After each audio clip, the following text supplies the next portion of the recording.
Hello. Right.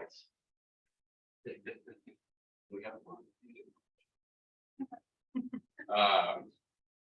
Okay, well, welcome everybody. I'd like to call the City of Lake Forest Park City Council Budget and Finance Committee meeting for Thursday, March 16th to order. With my normal colleague next door, do I hear the motion for adoption of the agenda? So moved. We'll second it. All those in favor, please say aye. Aye. Aye. Okay, the agenda has been adopted. I think this really will be it's very latest. So we have several items on our agenda tonight, and we're going to start with Chief Harden.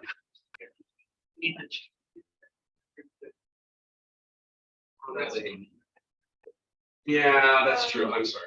You asked me about it. I apologize. Yes, we were talking about it before. Space on that. Yes. I would entertain a motion to amend the agenda to start with the chief, then move on to TBI. Or you want to do it? Yeah. Do new business just to be. Okay.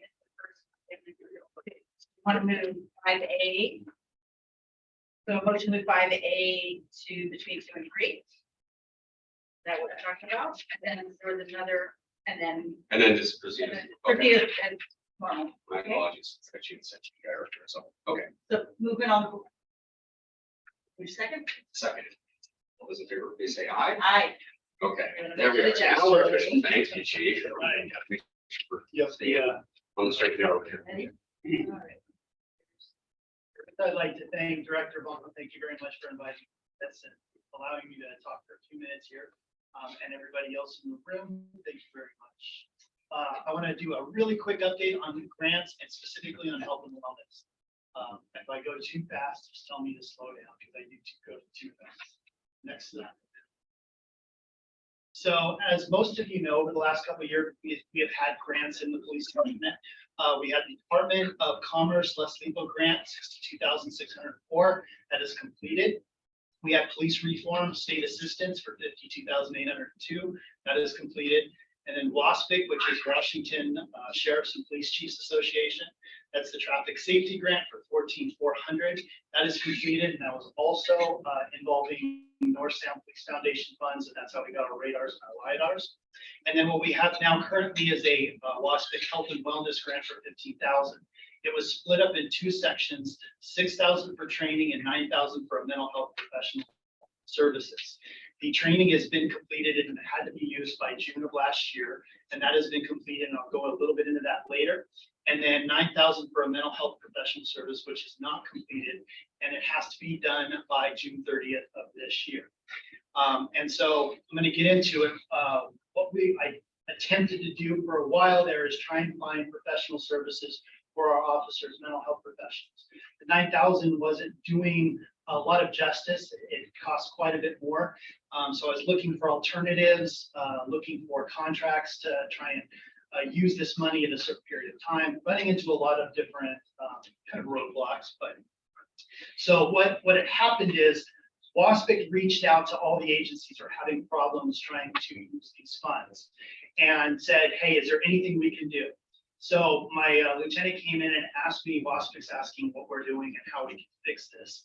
And I said, can you reach out to them and ask if we can use this for gym equipment, for exercise equipment?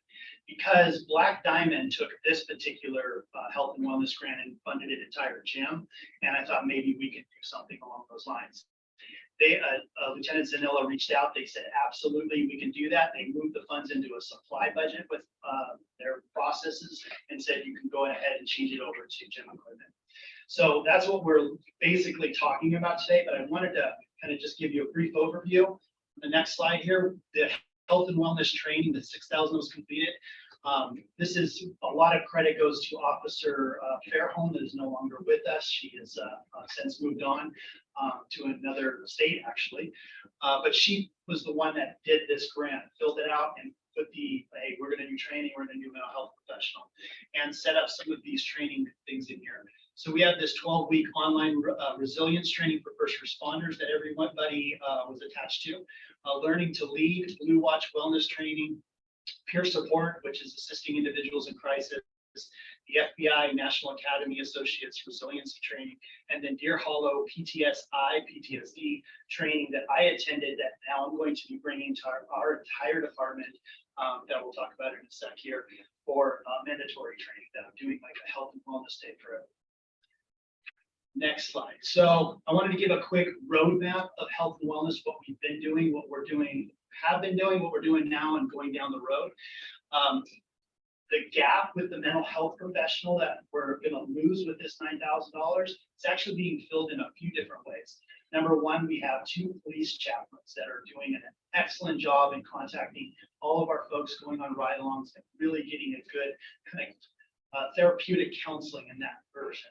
We have our radar navigators that you all know that program. When they ride with officers, I know that their primary job is to the community, but there is a byproduct when you have a health and wellness person sitting in your car and mental health. So that's helping.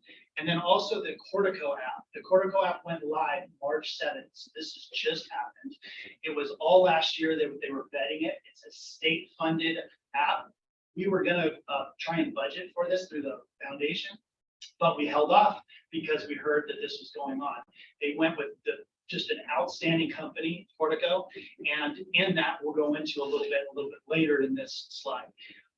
The June training that I'm talking about, it's going to be a day of health and wellness, and then all of the officers and their spouses attend a training through Deer Hollow, which specializes in law enforcement.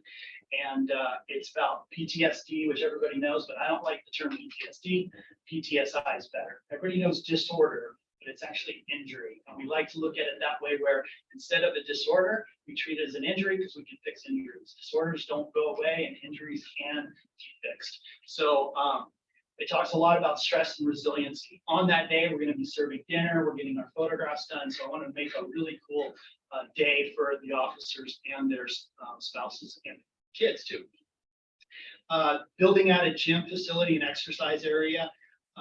Right now, we're a police department that doesn't have a gym. Most every police department and fire station have gyms, but we all know we're busting out at the seams in this building. So over the last 6 to 8 months, we've been trying to figure out how to do this. So in the room next door to here, we have cleaned that room out. It was our armory and storage. We have placed everything in a storage trailer and in several different rooms. I'll get into that a little bit later too. And then the gym, this $9,000 will be purchasing equipment along with Northtown Police Foundation. That's going to be supplying everything else. So spending everybody else's money, right? And then the next thing is CJTC, our academy, has a pre-flex first training, which is approach to mental mindset training. I met some folks at a conference that does some amazing work that is working in the mind in building resiliency. So we're exploring putting that training out to everybody. And then we have ABLE training, which is that duty to intervene. And what it really comes down to is saving that police officer's career and their life, because it could be somebody that stems from using use of force, where they're going up beyond use of force, where you see these incidents in the nation where officers are losing it and they're going beyond what they should be doing. This is the officer recognizing and intervening, saying, no, you can't do that, regardless of rank. It doesn't matter what rank you are. You don't care. If you see somebody acting out inappropriately, our officers build a culture of, we don't want that happening. And then we dive into, why is that officer doing what they're doing? Could be family issues, anything that's going on with their stress. And it's just recognizing a culture of intervening before escalates become a bad outcome. It is definitely got a wellness component to it, and both of our lieutenants are now instructors in that course. So I think it's May, June period of time, we're going to start running everybody through this particular training. We're fortunate that we've had that kind of culture anyway, but this is a really quick snapshot of the Cortico app. As you can see on the left, you have therapist and chaplain. You can drop that down and it gives you the information. So I don't want to show all the therapists because they are very law enforcement centric, and you can click on the particular therapist that you like and it gives them all the information. From what I understand is it's like 30 minutes is free, and then after that insurance starts paying for things, but at least gets them with some good connections.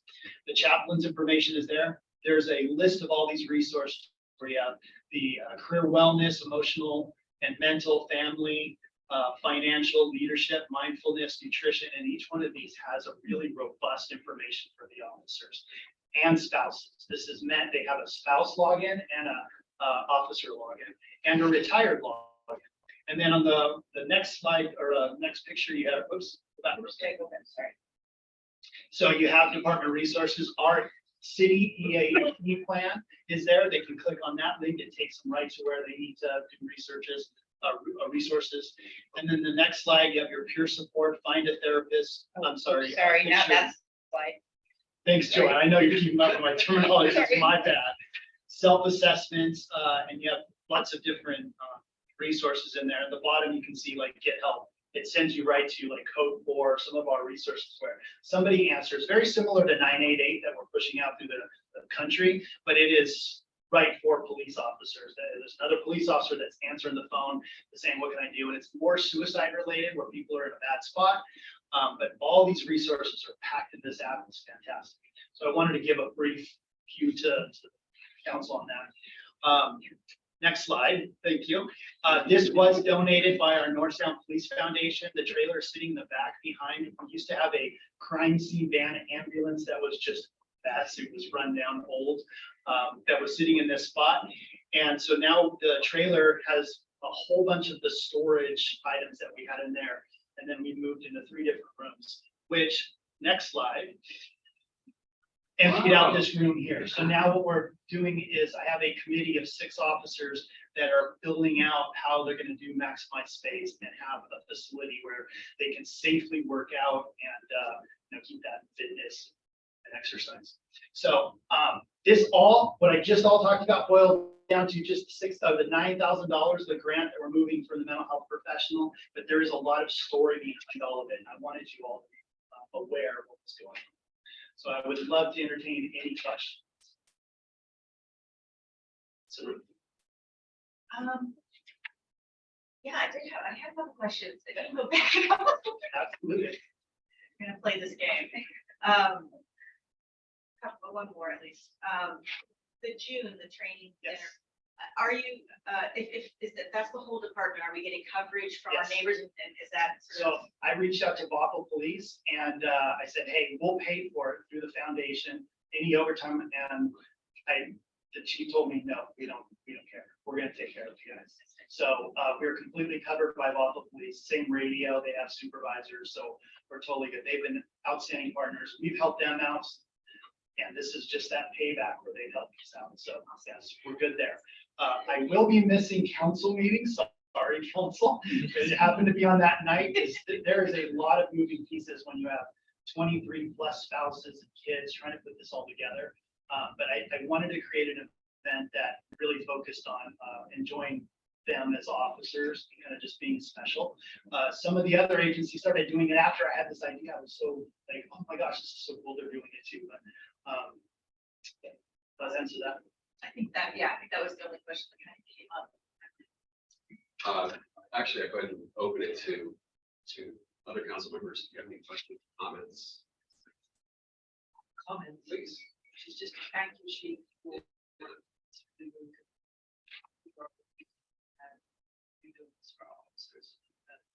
Stories we hear out there in the world, they'd be better off if they had this too, right? Well, I appreciate all the council because I can't do my job without a good council, a great mayor and administration. And I think he hired me to take care of the officers. And you guys got to take care of the salaries and all that kind of stuff. I take care of them, resource, give them everything I possibly can with that servant leadership. So that's my goal, and I appreciate it. Very, please. Yeah, I'll echo the comments. One question. So while you're in the process of building out this gym, I know in the town center complex, we have Planet Fitness. Is there any way to have like a public-private partnership with them? So that was kind of plan B before I knew about the foundation and how much money we have received through the community because we got some large donations. I was planning on trying to develop some kind of a plan where they were able to go there. One of the problems is you don't really want officers working out there because of a safety factor. You do arrest people, they do go into the mall, and officers are trying to work out, having confrontations there. So a lot of departments don't well, they have their own gyms. You just don't see them interacting in that way because it's unsafe. I have the cryo place that's over here. And there's a jiu-jitsu place that we're looking into, trying to get deals with them so that officers can go in there reduced rates, or we pay through the foundation. So they're able to get these services. But Planet Fitness has been a good partner, but they've also extended out, I believe, to our city employees too, a pretty good deal. It's just having the officers there with people that they arrest on a regular basis, kind of safety factor. So, yeah, thank you, Chief, for the presentation. And I really wanted to extend my thanks to your lieutenants who are taking on all this extra training to do all this extra work. And I am just fascinated by the fact that our line officers are actually applying for grants. Is that normal? What is it? Applying for what? For grants and, basically writing up these grants and administering grants. Is it normal? We are a small department. I think it is.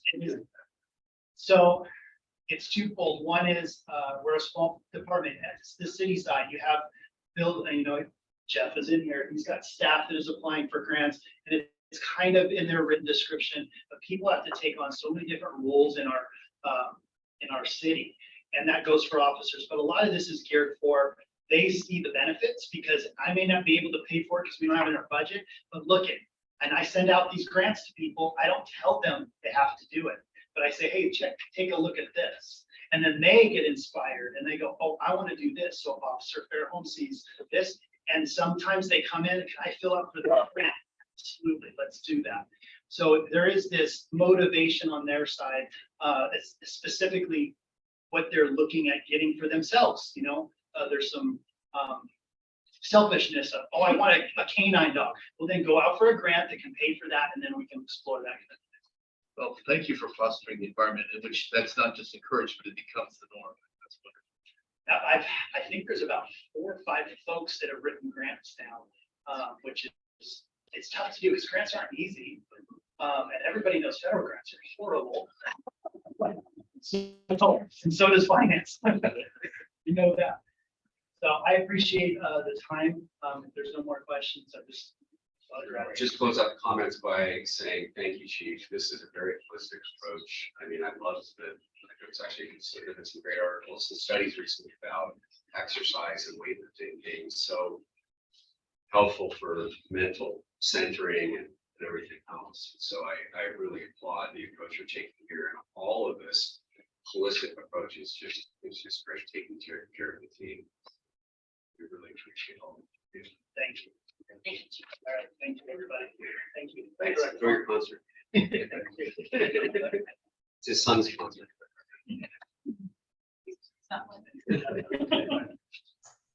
Oh, yes. Yeah. Hi, John.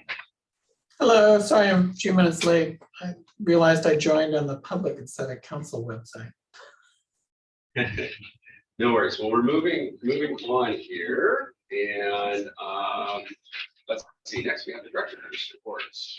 So we can bring up February's and budget monitoring dashboard. We do have January's and February's on the agenda, but as February just includes all of January's information, I figured that it would be prompt to just go over the February one because it will be very repetitive. So as we normally do, just walking down the operating departments. First thing you're going to hit is detention and jail. That is trending exactly as it has in 2022, where at the end of 22, the last 3 quarters of that year was trending higher than what we have seen previously. And so that's just going to be one item. I'll just going to point out that we're probably going to have to keep an eye on. And let it ride for a little while and see if it's at the mid-buy is going to be something we need to come back on a budget amendment. Municipals, I'm just going to kind of lump everything that's in the actual yellow. The municipal services, police, street operations, surface water utility. Most of those are over because at the beginning of the year, we have to pay for our insurance, WCIA. And every department that has had that annual hit is not, that's the one piece where it's not technically on target because it's a one-time cost. And I will say that they're on, surface water is a little bit over because not only is the insurance portion, but there were also a significant amount of invoices that did not make it into the 2022 cutoff. And so they ended up in 2023's fiscal year. So part of that is actually an operations cost, and it is a true operations repair maintenance, some King County invoices. So just an effort of full transparency there. So that has two things that is driving that. Walking down, if you could just scroll down to the next, perfect. So the non-operating departments, the audit, the 2020 audit actually is what we're working towards completing at this point. The community programs, that's our community partners. So some invoices have come in there, a small amount. Elections, we just paid that, so you'll see it on Marches, that's up and coming. The emergency management, that's another annual cost. So that's our NEMCO cost. So it is high at 47%, but it's an annual cost. So it's not something to be concerned about. Memberships, a lot of memberships are one-time costs and at the beginning of the year. So that's kind of like the WCIA insurance. It's a one-time hit for the year. So walking over to revenue by fund, the ARPA Fiscal Recovery Fund, actually we are not going to be receiving any more revenue on that for those two distributions. So, but I just left it on there in full transparency. The Capital Improvement Fund, 4%, that's trending a little bit lower, but that has some grant stuff in it. General fund, and I'm gonna lump general and surface water. Remember that a big portion of those are property tax, and the surface water that is tied within that. So we will see those more in the second quarter. The sewer utility revenue, that is trending on point. The street fund revenue is on point, and then the transportation capital, that's the other side of REIT.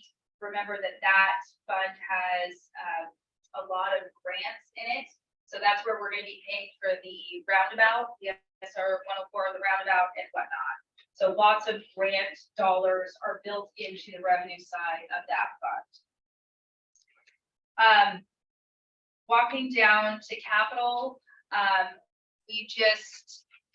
think this is just more visually pleasing to see. And then on the back side, as we know, there's all the numbers that build this report. So the asphalt overlay and ADA ramps, that will happen probably later this year during the summer, early fall. The L90 design, there just aren't invoices in this report quite yet. The Colbert, the Northeast 195th and SR 104 design portion, facility projects, that's going to be the capital facilities projects with Fund 303. Lion Creek has some in there, the material bin covers. Moving on to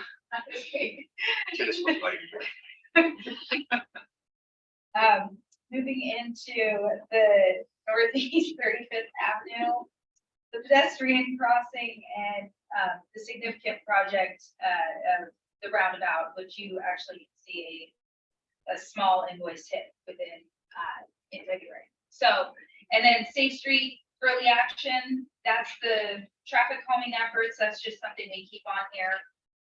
That's in every budget, so, and then if we can, perfect, go down to the revenue by line item. So the ones that we pulled out to specifically just identify individually, business tax is up a little bit, and that is due to some of the annual reporting that happens, and so we see that early on in the year. So that's up and trending a little bit higher than target. Construction permits, just keep an eye on them, are right at 7%. They gas taxes, so in the street fund are at 7%. Mechanical and plumbing are at 13%. Passport revenue is right on point at about 9%. Real estate excise tax 1 and 2, 4%.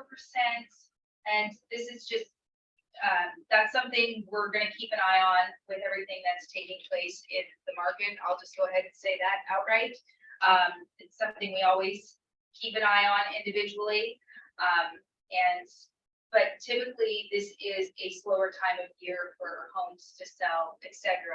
But it's definitely something we're going to keep an eye on for the city, period. Sales and use tax, that's trending right on target, and the traffic safety camera revenue is right on.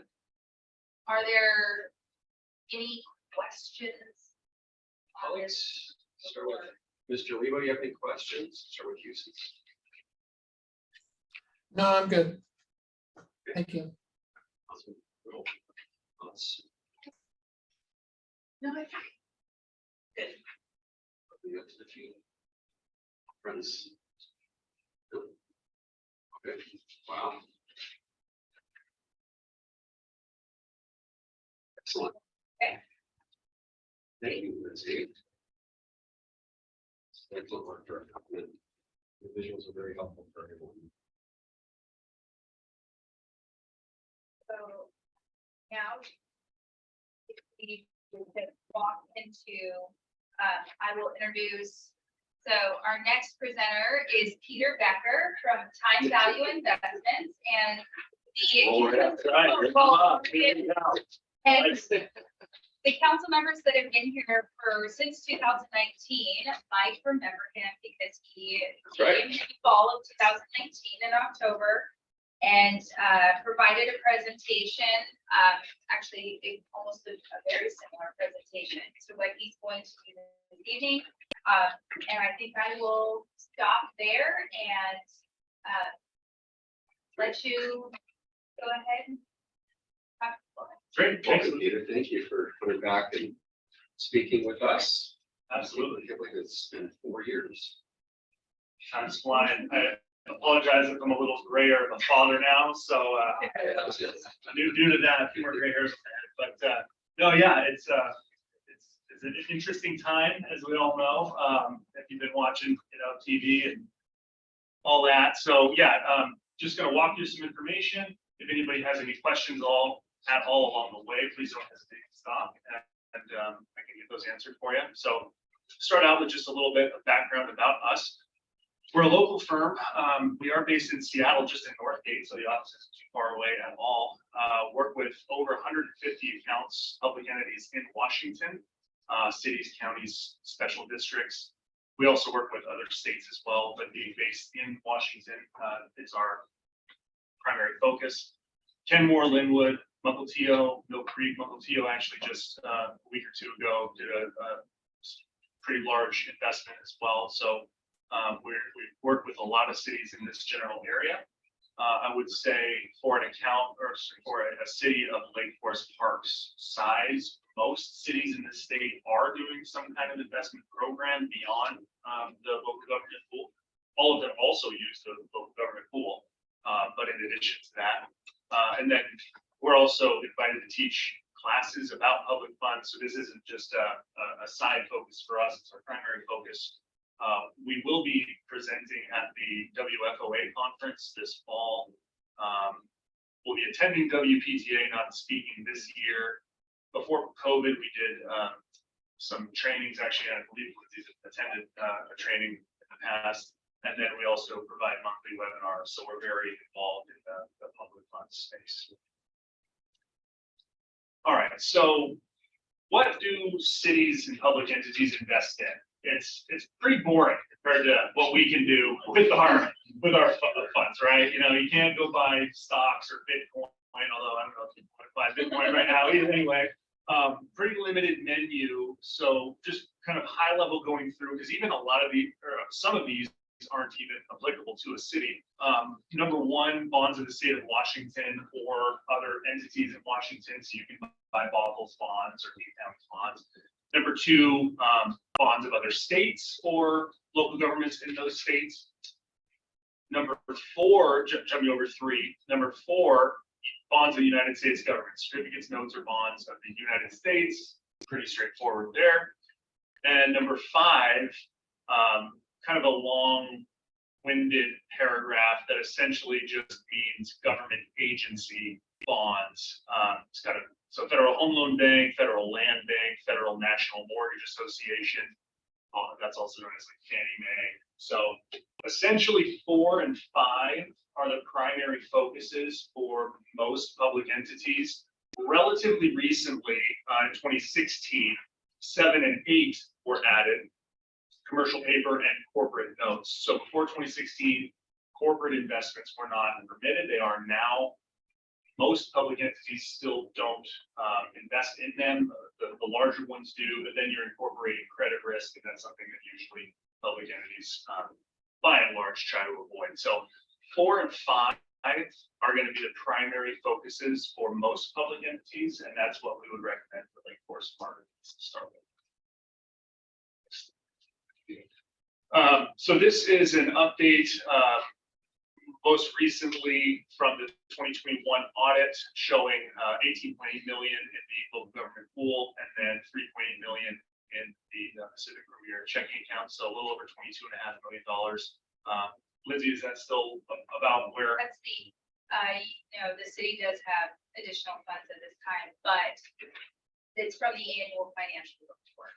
Sorry. Okay. Different term, yeah, annual financial report. So things are trending in the right direction.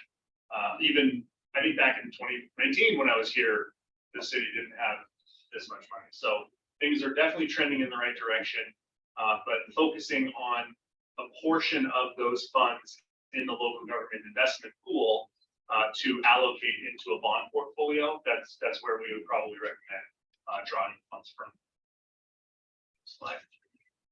So briefly, kind of just a high level overview of the differences between bonds and the LGIP, because the primary mandate for public funds investing is safety, liquidity, and yield.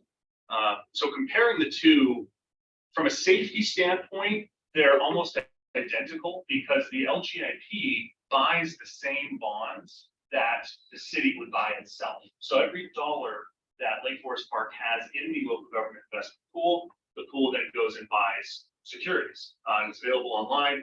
About 50% of it is treasury and agency bonds. So by buying the same bonds directly, you're not changing the composition of what you're already investing in, essentially. Liquidity, there's a bit of a trade-off there. A bond is meant to be held to maturity. There's different terms, anywhere from a few days to 30 years. And they're meant to be held. They can be sold early. There is no early termination penalty. There's just an active secondary market that determines the price that you're able to liquidate a bond for. That's purely driven by interest rates. The LGIP, on the other hand, is meant to be a cash equivalent.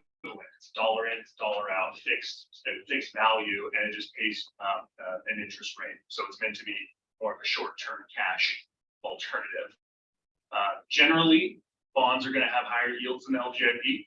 Generally, LGIP is going to be a little bit lower than bonds. That's not always the case, but that line right there is kind of why I'm here, why you're considering doing it. And essentially, you can generate more income over the long term, incorporating that into the city's overall portfolio. So where are we now? It's kind of interesting. So this is a slide for the 5-year treasury rate since 2006. We are at this very moment, other than, I guess, a couple weeks ago, this is the highest point that interest rates have been since the financial crisis. So we had a bit of a peak from 2017 through late 2018 was the last cycle peak. Then rates came down into 2019, stabilized for the first half, the second half of 2019. And then in 2020, which doesn't show up on that bottom x-axis, but that last steep drop off was, of course, COVID. Couple years at nearly zero interest rates. And then from 2022, we saw the largest 12-month climb in interest rates in 40 years, from October of 2021 to October of 2022. That's something that caught a lot of people by surprise. But here we are still at top or near the top of the cycle. Hard to say where we go from here. Inflation seems to be coming down. It's not coming down as quickly as folks had hoped, but it is trending in the right direction. The Federal Reserve wants to see interest rates in the 2 to 3% level. That's kind of the range that they view as neutral, neither helping nor hurting economic growth. So long term, that's kind of where they want to get back to. So that kind of implies, over the next couple of years, we'll probably see rates coming back down into that level. This is just specifically the 5-year Treasury rate. So the next slide, that was a segue into the slide after the next one. So I'll circle back to that, but that's just the 5-year. This is an interesting slide because we also looked at a similar one the last time I was here. It's funny, everything's just a cycle, right? I mean, here we are again in kind of a similar situation. So the Federal Reserve Bank of St. Louis has a tracking metric where they compare the 10-year Treasury rate to the 3-month Treasury rate. And whenever that inverts, they call it, usually a recession follows. And so the gray shaded areas are recessions. On the very far left, it actually starts with a gray shaded area. It doesn't go back any further than 1982 or whatever that is. I believe the curve inverted before that, but even setting that one aside, you can see the 10-year rate went below the 3-month in the late 80s. And then we got a recession there. The dot-com bubble bursting was preceded by an inverted yield curve. The Great Recession was preceded by one. The COVID crisis was also preceded by one. Not that an inverted yield curve predicted a global pandemic, but it ended up still being right. So maybe it would have happened anyway. We don't know. But what's interesting now is the curve is inverted by the most amount since also the early 80s. Does that mean we've got a big whammy of recession coming? I mean, I don't know any better than anybody else. It's kind of impossible to guess. But if we're just going based off of historical precedent, we would expect some kind of economic slowdown to occur in the next 6 to 18 months. In the 80s, we don't have home over. Yeah. Yes, that's true. Although Jerome Powell's doing his best impression right now. I mean, we're not at 15%, but he's doing what he can. So, okay, now going to the next slide. Oops. All right. No problem. So the chart a couple slides ago was a 5-year Treasury. This is a snapshot of where some current bond rates are from 1 to 5 years. Most of these, coincidentally, are Federal Home Loan Bank. There's really 4 primary agencies: Fannie Mae, Freddie Mac, Federal Home Loan Bank, and Federal Farm Credit Bank. Those 4 kind of make up probably 90% of all agency issuance. There's a few others, but they're smaller. So Fannie and Freddie have significantly reduced their issuances over the last few years. So we're seeing there's just a lot more Federal Home Loan Bank and Farm Credit out right now. So right there, 1 year, 4.5, 2 years, 4.15. You can see that inverted yield curve coming into play. Rates are actually dropping as we go farther out. 360 on the Treasury, and then it actually picks up a little bit because we go from a Treasury back to an agency, and agency bonds typically have slightly higher yields than the Treasury, so it picks up a little bit there. But that is what we would recommend for most public entities, Lake Forest Park included, is to essentially set up a ladder of bonds that will guarantee and generate income for the foreseeable future.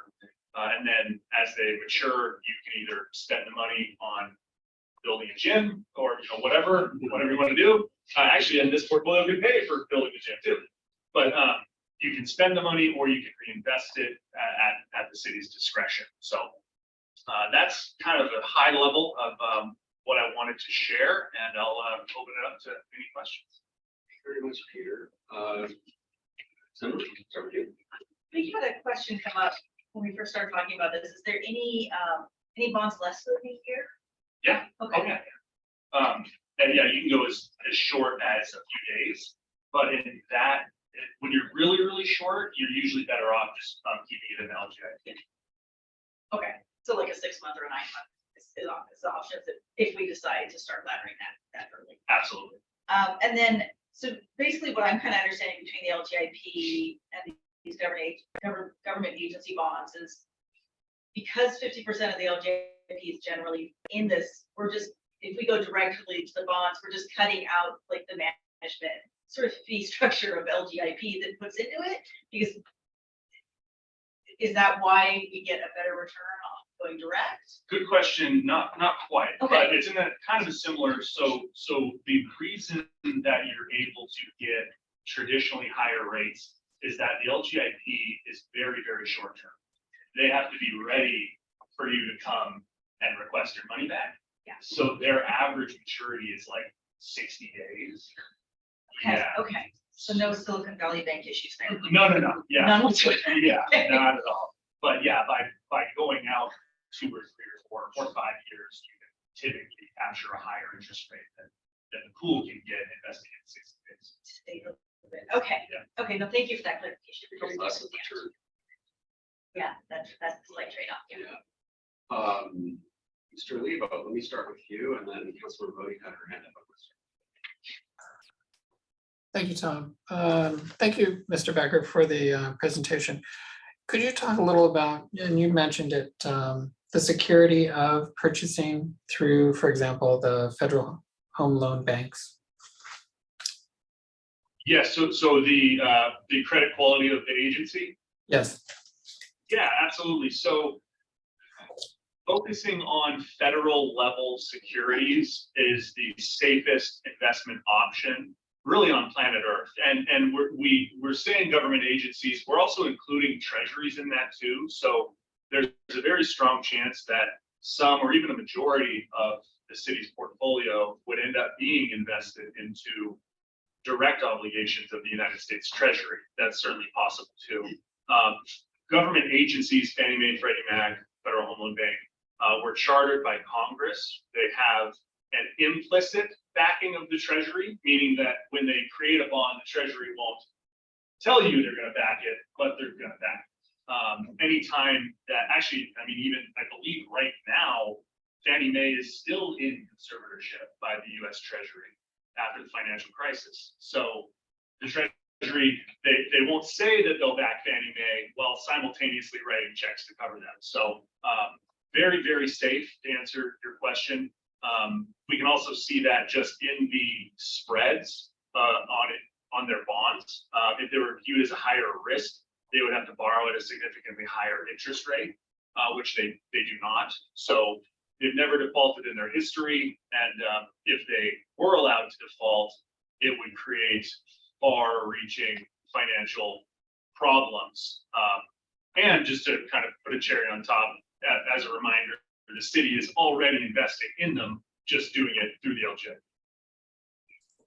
LJ. May I ask a follow-up? Of course. So if, I'll just put it in the, when we do this, would there be limitations on the government-backed agencies that we're actually purchasing bonds or CDs from? Because in the list of available or options, there are some that would be less secure than the ones you present here. So going forward, would we have a policy of only purchasing from certain institutions? That would be something I would defer ultimately to Lindsay, but I can lead off by saying the agencies that so as long as the city invests in US Treasury and government agency bonds, really there's only those main four, and then there's maybe a few others. Okay, They're all considered the same credit quality. okay, So it would be very easy to keep the investments in those high level products okay. and not go into, say, a municipal bond or a corporate bond that is technically legal, but the city might not want to do. Yeah, it's the latter two that I would be cautious about going into. Certainly, and we wouldn't recommend doing that, at least not to start with. Yeah, thank you, John. That's a great question. It's something that we talked about briefly in our previous meeting in 2019. Being very conservative about what the risk is and saying the federal for basically, and it really kind of depends upon market factors and everything else. But I think having a policy that's set by budget finance with latitude for the, who's administering the portfolio is a very sound practice. Councilmember Bodie.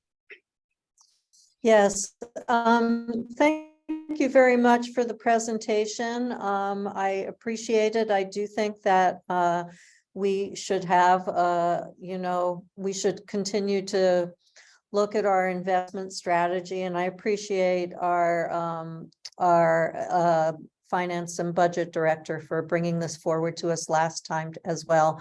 To me, I had the same question as Councilmember Riddle, so that was one of my questions. And following up on Councilmember Lebo's point, the considerations broadly, if you could just discuss our being conservative, as our deputy mayor has said, and minimizing risk, and also maintaining sufficient liquidity when you look at the balance between our investments and our operating funds. So could you just generally talk about risk, what's the most conservative approach to take for a city of our size, and any risks of doing this approach when it comes to our liquidity? Yeah, so, and that was for me, right? Yeah, okay. Yeah, so typically, and I'll maybe start it, Lindsay can modify. In a general sense, the target threshold for most public entities is around a 50-50 mix between cash, whether it's in the bank or the LGIP, and the bond portfolio. So roughly a $10 million portfolio would be the ultimate target if you want to use that term. Whether the city ever gets to that level is completely up to Lake Forest Park. But some folks. Can I ask a question? And that would be $10 million laddered. Is that correct? That's correct. Okay. Yes. Just wanted to make sure I got that in there. Yeah, absolutely. Yeah. So 10 million from 1 to 5 years traditionally. You don't have to start there. It can be a smaller number and grow to that over time. Maybe you say, hey, we actually want to be at 30%. We're never going to get to 50. A lot of folks do less than 50. A lot do more. It's really then custom tailored to what the city is comfortable doing, but that's kind of the overarching target goal. If I might, Director Bond, you talked about this before relative to its relationship to cash flow, and didn't you have a sort of a formula that you had worked with? So we have it, yes, we have it built into our policy actually that states government agency bond with a target of about 50%, but a max at no more than 60%. So we already kind of have some guardrails in place stating the goal and the target and the max not to exceed on this. And it also does state the 5 years, that we don't go out any more than 5 years. And so I guess I'll stop there because there is a part 2. Which is my presentation, which probably if we walked into that might have answered some of these questions, but we'll. I'm glad to wait, Lindsay, and when you said that, my thought was, oh darn, thank you for reminding me. I had forgotten that. And I was here and voted on that policy too, so. Colleagues, At the beginning of 2020, so we will, yes. yeah. Why don't we see if there are any questions from our colleagues here, and if there are not, Mr. Goldman, please. Yeah, so I cheated and I peeked at Vanguard while you were presenting, looking at agency bonds. It looks like some of them are callable, some are not callable. Can I confirm that we would only be investing in non-callable bonds? Certainly, yeah, if that's what the city desires to do, the trade-off is that a callable bond will typically provide a higher interest rate, but on the downside, if rates drop, they can refinance it to boost the bond. So I don't know if that's something that the city has to commit to doing. It can very much be a changing, whatever you want to do, but we can do that, absolutely. In the interest of having a conservative portfolio or balancing liquidity and safety, I think non-callable makes a lot of sense. I've done both in the past, and I think they both have a benefit. And that portion of callable versus non-callable is not built into our policy at all. But I just haven't historically run into too much of an issue. And if a bond has been called prior to its maturity date, then what's happened in the past is we've just had a conversation and typically rolled it on the back end of just reinvesting to keep the strategy moving. And that's how it's been handled, just to give some past experience in the past is but I want to say maybe one bond actually was called during my time frame in building this and having a mix between callable versus non-callable bonds, just to give you some. Is that more what you were kind of looking for? Yeah, it's definitely, it's not something that you have to commit to only doing one or the other. But I would agree right now where we are in the cycle, we want to protect against rates falling. So a callable would not be what we want to do now. I was going to say. Hey, Councilor Goldman, that's an excellent question. I'm racking my brain. It seems when we formulated the policy that this came up briefly, and we decided to do basically what Director Vaughn said, was leave it flexible depending on the circumstances. So we weren't locked into a policy that specifically. While the approach you're talking about is more conservative, it also leads to lower yields and less flexibility in terms of what we can be purchasing. So, but I think it's an excellent question. Philip or Tracy, any thoughts or questions? If I could just add sort of a reminder that the specific investment will be presented to council and approved, kind of the specific strategy for the laddering is what we're doing through this. So we will know at that time kind of what your intended mix is, or will that not be part of kind of what we would approve for the first investment?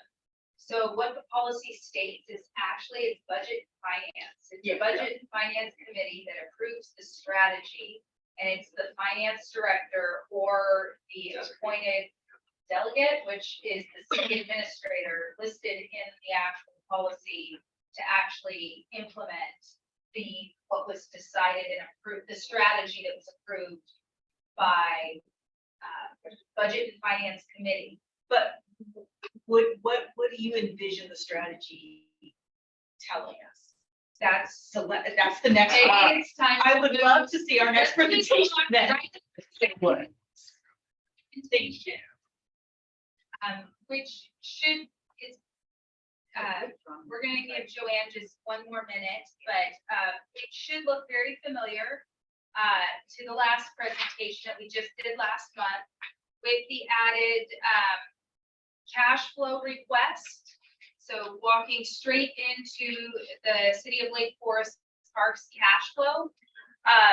So walking into this, I decided to break it down by quarter to try to keep this high level and complete it and have it completed by this meeting with everything else going on in the department. So beginning fund balance, first quarter, second quarter, third quarter, and ending.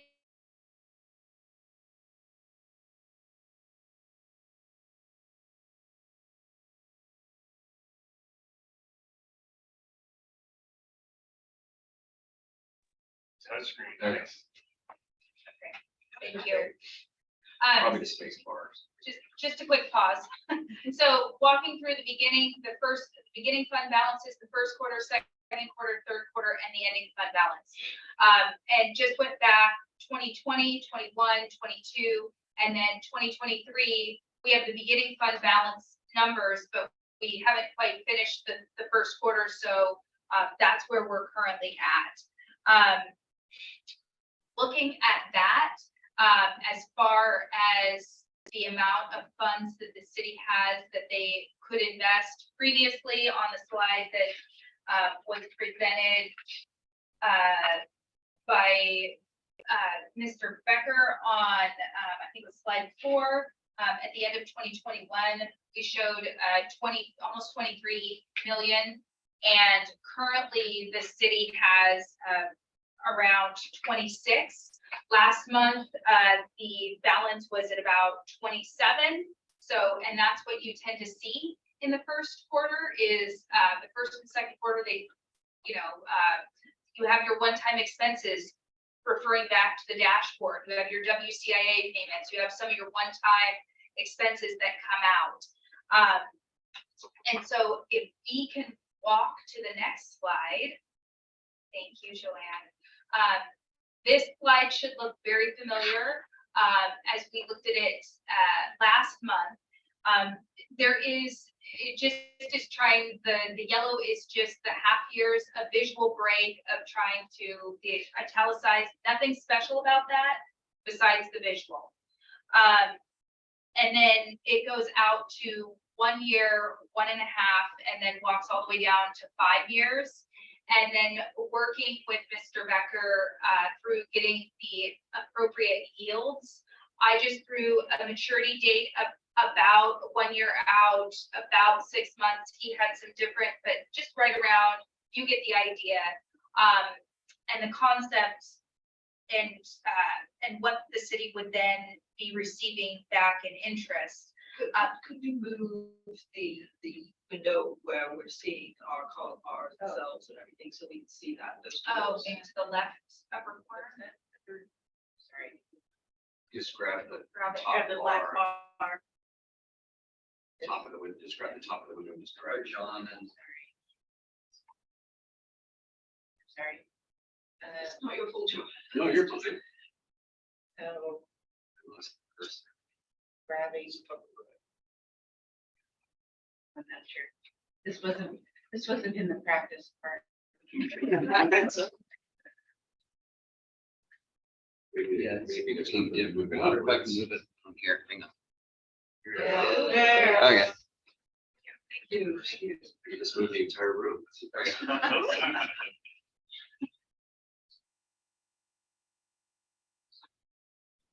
Okay, so going back, so basically this is kind of what this slide should look very familiar to last month's conversation of just walking through and having a couple different investment strategies.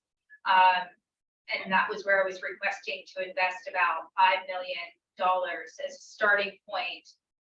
They call them, for explanation's sake, it's about what we define as like $1 million blocks. So when it says the investment amount, it's around 1 million. Sometimes they're a little bit more, sometimes they're a little bit less, but they're generally around the $1 million ish mark of investment value of funds.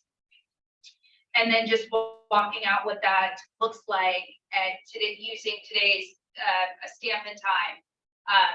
And as we know, every single day the yields are changing, but just to try to give you the snapshot of, and this is hot off the press as of like today. And so trying to drop that yield in that $1 million amount and then showing the table of what it looks like interest wise. And then building out from there. And basically what we discussed at our last meeting, February's budget and finance, was the two options of taking that 5 million and having the conversation of possibly investing from 1 year, going every 6 months out until 3 years, or taking the option of investing on the year, meaning 1, 2, 3, 4, and year 5, and not doing basically the yellow rows, the highlighted, the italicized, the 0.5 years, and then eventually building the portfolio in order to be locked in at on the 0.5 years or the half year, so that you would have that appropriate ladder built in. And so that's, I guess, and I will walk through the final slide. I just kind of put this in here for to refer back to state. Just, I mean, I'm actually glad I did. The authorization investments for diversification, and this is directly from our policy. And so it's the LGIP, that's the max of 100%. The city's designated bank has a max of 100%. And when we changed the policy, the part that we added was the ability to invest in government agency bonds. Circling back onto what Councilmember Bodie was requesting, the target is around 50%, but we have it built in because due to the cash flows, what you invest at 50%, if you're in the first quarter of a year when your cash flow starts to go down, it can actually be more on the 60% end of your portfolio. So of your total cash. So that's what's built into the actual policy, not to exceed 5 years. And that is why if we go back to the previous slide, that is why it's being built out and displayed for this table as options. And so this is the point at which I will open it up for discussion between Spricker for the assist. John, any thoughts? Yeah, thank you. This is really good. So my question really centers around, I jump into the pool. I don't dip my toe into the pool. You're still going to get wet either way. But you always check to see how deep the pool is before you jump in. So if you know the pool's 5 feet deep, you're going to jump in. And if it's not, you're just going to dip your toe in. So I'm more interested in what you would recommend in terms of what you think our cash balance will be over time. And so what would be a representative 50%?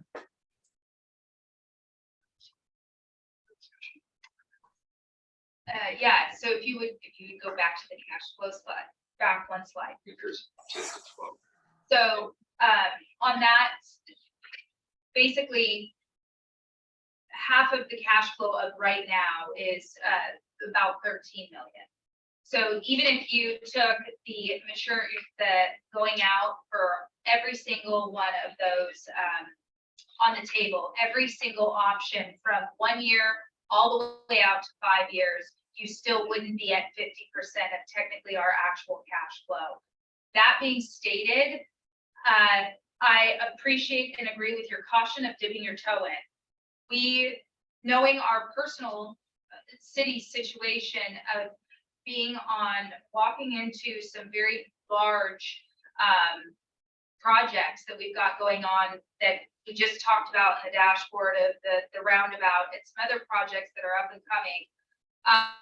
I'm cautious to even go to 50% at this point. I'm still standing behind what I brought forward in February, stating to start with 5 million, about 5 million, not to exceed probably around 5.5 on those blocks, and just do 5 of them and stop there and see how it works and show how it works to city council, but only to invest $5.5 million worth of the city's cash funds versus going all the way to 50%.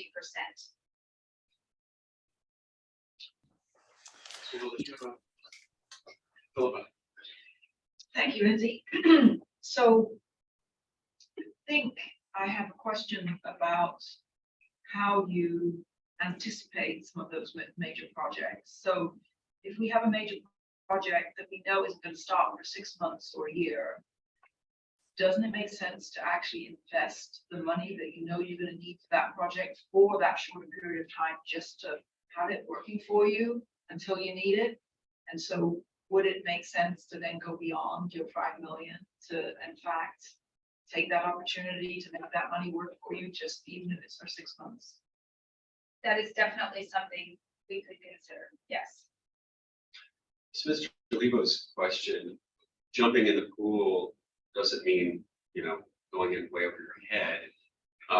But I concur that it seems as though, particularly in an environment right now where we just saw what the biggest drop in, was it a 30 basis point drop in one day? Was it a 5 or 2? I forget. The 2 dropped The 1% two. in like 3 The days. two dropped, yeah, okay, so it was like 30 basis points in each day. Yeah. And it seems like some of these investments, we are potentially leaving money on the table if we're too slow in getting into the market. And we're previously, I mean, we've been talking about this now for 4 years, basically, and so 3.5 years. And with interest rates historically low, we're losing ground. And now we're at a place where we can actually, we don't necessarily gain ground, maybe a little bit, but at least we're going to be treading water, to keep the pool analogy alive. And so my feeling is sort of, and obviously defer to your judgment, Lindsay, on this, but get in rather than staging it in over a period of a couple of, a year or more.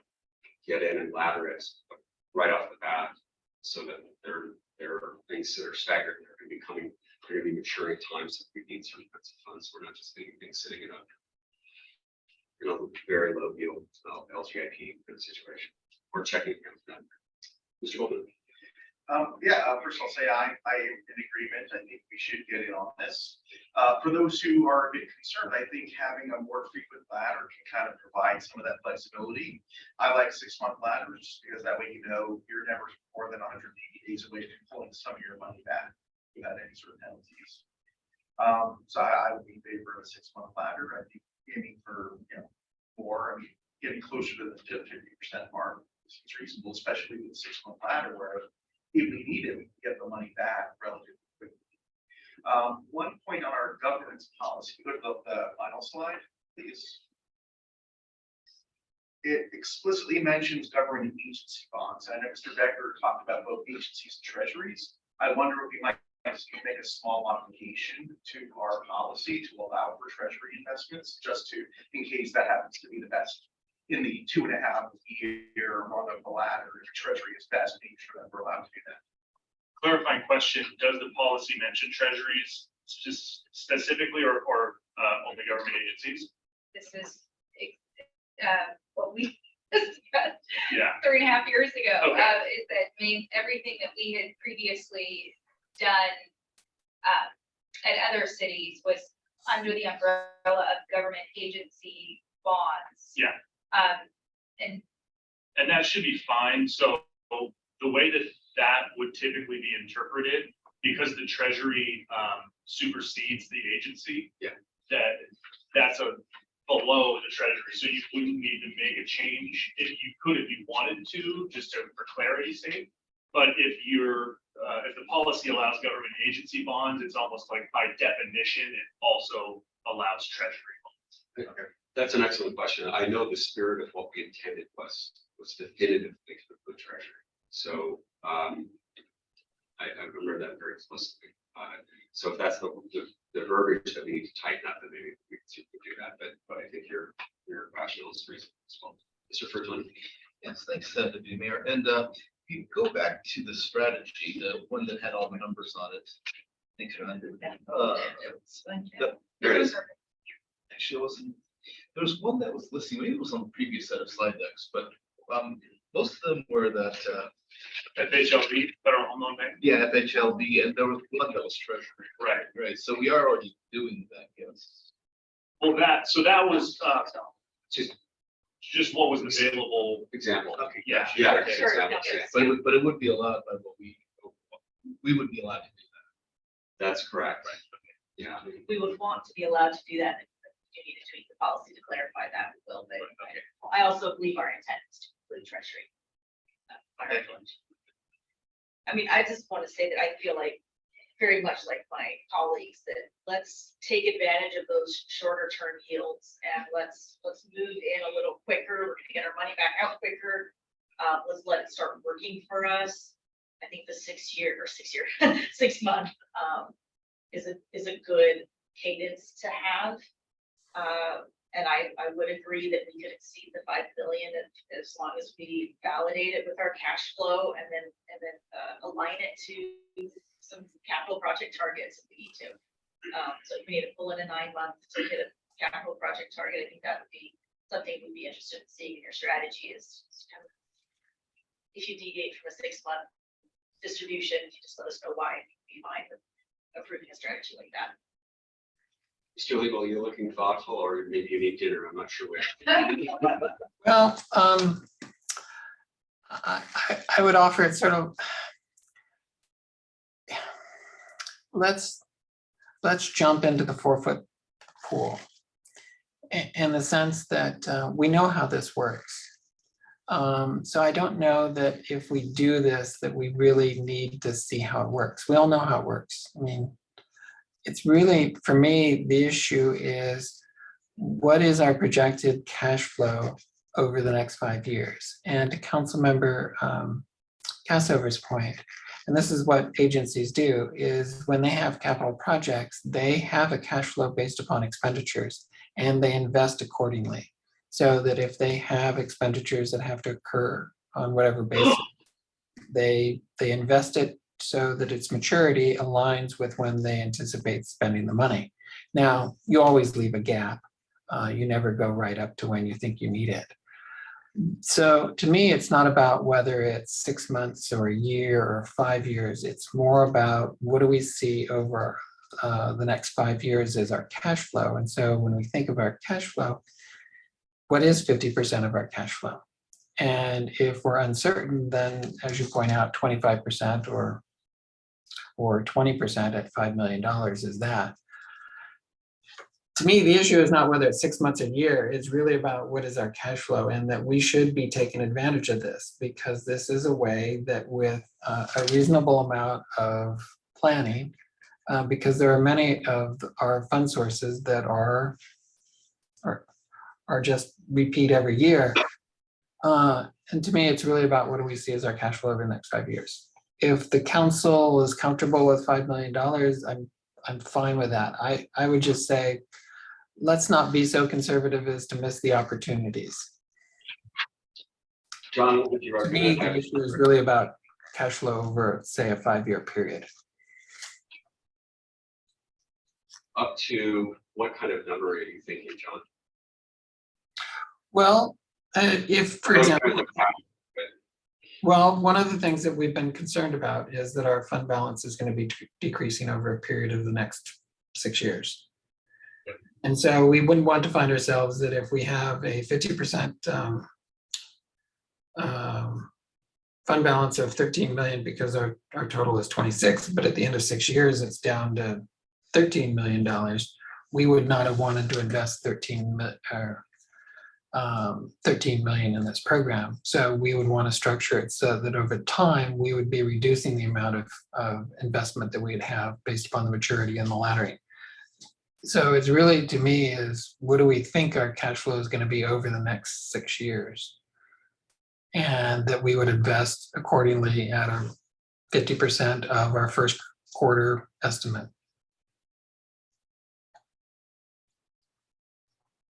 But recognizes, as Councilmember Cassover says, you are going to have at some point balloon payments. And so you would factor that in. But if the council is comfortable, I'm comfortable with $5 million. But I think, though, that we have an opportunity to go a little more. I think based on what Councilmember Lebo has said, what we've heard as far as, doing it in 6 month tranches, to go to a larger amount to take advantage now, it gets us in the pool now, we jump in deeper, and that gives then Lindsay, which she is the team of one that figures this out, maybe it figures hell, what that cash flow is gonna look like. So when we get to 6 months, a year and a half, maybe that's when we start pulling back a little bit. If our cash flow is looking like it's not going to support us, and Councilmember said 6 years out, Right. it gives us time, but at least we're in there now making dollars. So, John, did you have a follow-up? Yeah, I mean, just to follow on that, I mean, if we think that over this next year that we're going to have a cash flow that's greater than $25 million, you could invest $10 or $13 million on a 1 year time frame.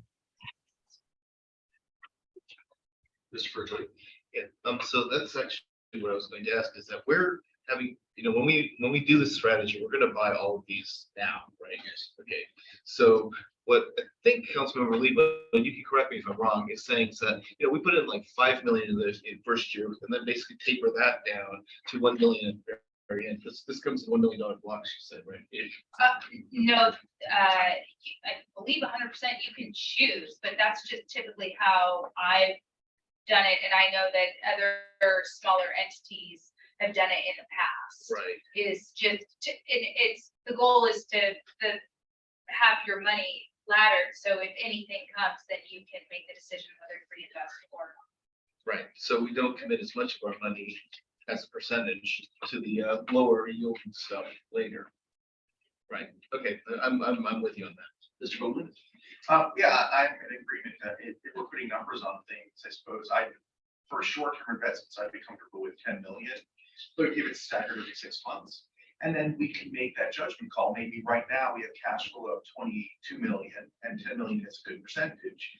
Maybe a couple of years from now, we're down to 19 million, and we say, oh, this bond is maturing. Let's just, instead of rolling it over, let's send it back to our savings account. Bring that in there. Or rolling a half of it over. Right. So that we The buffer our. So the latter lets us be dynamic. Say every 6 months, where are we at? What's our current projections?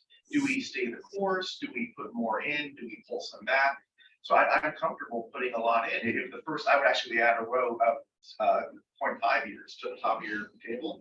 That way we can kind of say, oh, where are we at? Were we too cautious? Were we too aggressive? But we can make those adjustments as we go. And I'm very confident with that. Thank you, Mr. Bowman. Just so I keep our legal counsel happy, we'll be have to make the decision amongst the committee members. So I would throw out to my colleague, Ms. Riddle and Mr. Lebo. I thought of a number someplace between 8.5 and 10 seemed a reasonable start, but I certainly would entertain any other thoughts you have. I would say I'm leaning towards the 10 because if we do the 6 month laddering, because that does give us that flexibility. If we decide that was too much, doesn't seem to be putting us anywhere close to exceeding our policy. That makes sense to me as well. So Please, John, go ahead. So I'd be fine with 10. It's really about what's the maturity date. Right. Yeah. I mean, are we talking about 10 years on a 1 year maturity, or are we talking about 10 million on a 5 year laddered every 6 months? Yes. The Yeah. latter. Think about it is sometimes cities don't have cash sitting around. But when the interest rates are the way they are today, one might say take advantage of the short-term interest rates for the year. And then as Councilmember Goldman pointed out, we make adjustment, which may be that we reduce the amount that we're investing in a ladder. I could see us front loading a higher dollar amount than front ladder, sorry. That was a good question for Peter. I think if the committee said not to exceed of tens of dollars, and obviously we're not allowed to go out past 5 years, then I think with their expertise and guidance, they would put together a portfolio that makes sense. Loading more of it up front, knowing that it's inverted, we're gonna get higher yields up front, and then playing some of it out of the longer term. Absolutely. And one thing I do want to add to that is it's a bit of a slippery slope with the yield curve being inverted, kind of literally being down, but the trap of moving it let's say we did all 10 million in 1 year, is that what the curve is telling us by its inversion is that 1 year from now, rates will likely be lower, potentially significantly lower than they are now. In that scenario, we will probably wish that we did take some money farther out. So I probably wouldn't recommend the whole 10 in 1 year, but we can definitely front load a little bit. I'm visualizing an inverted curve. That, so there's a buffer in the front of more, but then we tailor and we go out so that we capture the value of laddering that has been presented to us by the director. This really well. Yeah, so thank you for that, Mr. Becker, and I agree. Okay, thank you. Mr. Mayor. So, we started with 5.5 billion. If we get to one that's gonna have to deal with this, you're already over. Sorry, Larry, but you just pretty much gave her a whole job just trying to keep track of this. She can't handle that.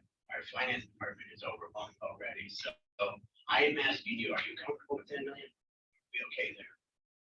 I will implement, but this is something that I'm pretty passionate about. Well, you've been passionate about it like 5 years. I think you mentioned a bit, and I would.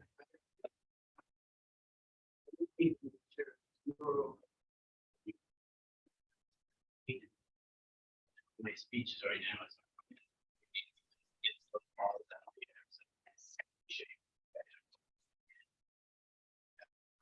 I think at this point, it doesn't, if we're investing 5, we might as well invest what the council 10. That's, because if we're doing the work, it's one way or the other. Same. It's exactly the same. So, but as long as we keep the laddering, I've heard that loud and clear, which is what I've requested, and I've watched work historically in the past quite well.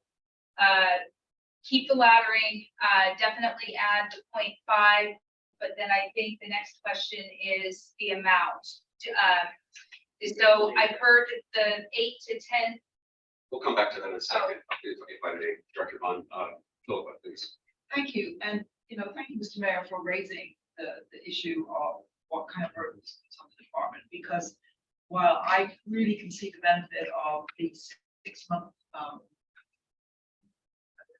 laddering, I wondered whether that actually increases the amount of paperwork that you would have to do, Lindsay, or does it in fact fall on you to manage that paperwork, that decision to reinvest, and if so, in what? I mean, how does that work split out?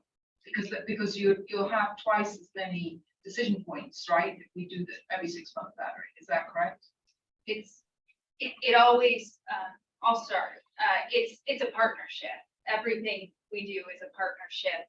That being said, the city is still in full control of our money. And I'll go even between Phil, and the conversation at Budget and Finance and with Council. That's where we're going to continue to have the discussions. And if we want to just keep moving the strategy forward, then we will just tack on that investment block and keep going and keep the 5 years out invested And so, where we're just continuing to reinvest. If we do choose to take the, invest in a half year, I don't think that creates any additional work on this portfolio to do that. Having just done my federal taxes today. Just the Only amount one of day. paper that you have to shuffle and find and this and that, where's that number, where's this number? I just didn't know whether that type of work is involved in receiving the payouts, banking, whatever you're keeping, reinvesting, you know what I mean? I just don't know what the work is.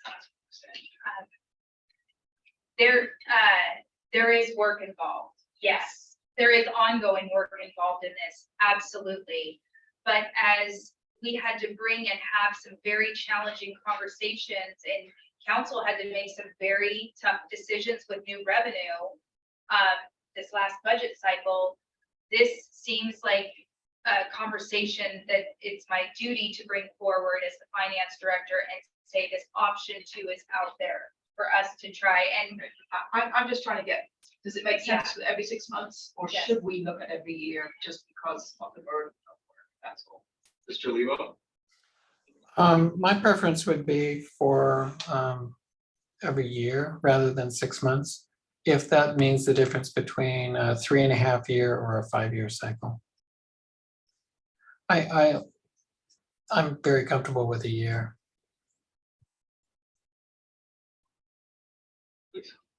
I think maybe to start out with the 6 months makes some sense. It gets us comfortable with seeing that revenue reinvestment. If we get comfortable with being able to track our capital projects, point loads, if you will, of dollars needed, plus having a really good sense of our cash flow. If we can go to a year, that's great. I would like to start us kind of more at that shorter turnaround cycle, just because I think we not know very well when our dollar dumps are really going to happen. We'll get a grant, now suddenly a project's moving forward. And we just maybe we were planning on it moving forward. I think that 6 months is going to give us that ability to not be like, oh great, we're not going to get that money out for another 9 months when a project could move forward. So that may not happen. It may be perfectly smoothly on a year, but I like starting in the 6 months, maybe for the first couple of years. And then if it turns out we can handle the 1 year cycle, I would entertain a revision strategy. So you do a hybrid, where you do start year, year and a half, 2 years, and then maybe jump to 3 or 5, something like that. Because, when I'm looking at it, well, it doesn't really matter much, rates are all pretty close, but just spreading it out a little bit more, because at least that gives you initially, then you tie in that 5 years. If we go the short, I think Councilmember Leo's point, if we go 6 months on everything, then we're stopping at 3.5 years at 3.75, and then it keeps going down, and we officially missed longer, so maybe some shorter buckets up front and longer towards the end. Yeah, I'd even probably recommend, like, going off of the 10 million number, I'd probably do 2 million in 6 months, 12, 18, 24, so 8 million within 2 years, and then a 3 and a 4, a million, that takes us to 10. And then we front loaded while laddering, and then in 6 months, we have the opportunity with 2 million rolling off to then either keep it short or take it down. I was just gonna make one point that nothing in the history of government gets to you faster than a year. Very. I mean, We're- 6 months. We're coming up at the bottom of the hour here, folks. I'm gonna be sensitive to everyone's time. And so just on the question of whether it's too much work for the staff to be considering 6 months or a year, whatever else, I totally trust the administration to let us know if we're pushing too hard in that direction. And with that, I entertain a motion from one of my colleagues to authorize the finance director or the city administrator, designate. How's it written in there? Does it say finance director or, so I think it is, or city administrator. So I think where we get to a motion from that, because it's about buckets of $1 million, and it's roughly round numbers, you're thinking maybe that it's up to 10.2. To not to exceed. Oh, So, sure. yeah, So then that gives a little bit of latitude if it comes below. Either. That's fine. I was thinking of not to exceed number, taking into consideration the thoughts here. Again, keeping our local team happy about the committee deciding on this. Other my thoughts. I would make the motion to, say that one more time. That be distracted with this conversation. Sorry. Make a motion to authorize the city finance director, and it also says here that we back up with Mr. Gill, city administrator, to invest up to 10 point. Guys are making this really hard. 10.3. Sure, we'll go with that. 10.3 in a series of laddered government agency bonds as prescribed in our fiscal policies in 2020. 20, thank you. I authorize the finance director and the city administrator to invest up to $10.3 million in a laddered strategy government agency bonds per our 2020 policy. Second. And it's been moved and seconded. Any discussion?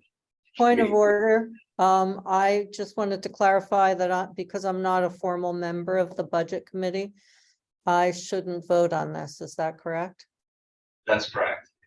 Okay, just checking. Thank you.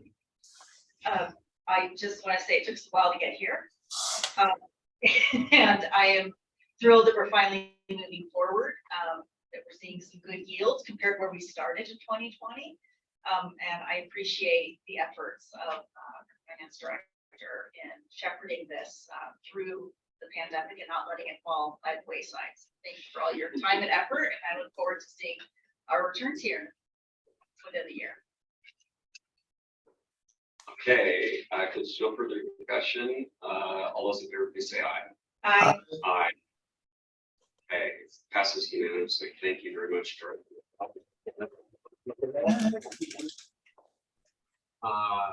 And I apologize, council. We have to be cautious about our committee structure relative to votes. So I'll leave it there. Do you have anybody in citizen comments in the audience would like to make public comment at this time? Please use the raise hand function. Yep, we do to Julian Anderson. Can you let him in, please? Yes. Julian, can you hear us?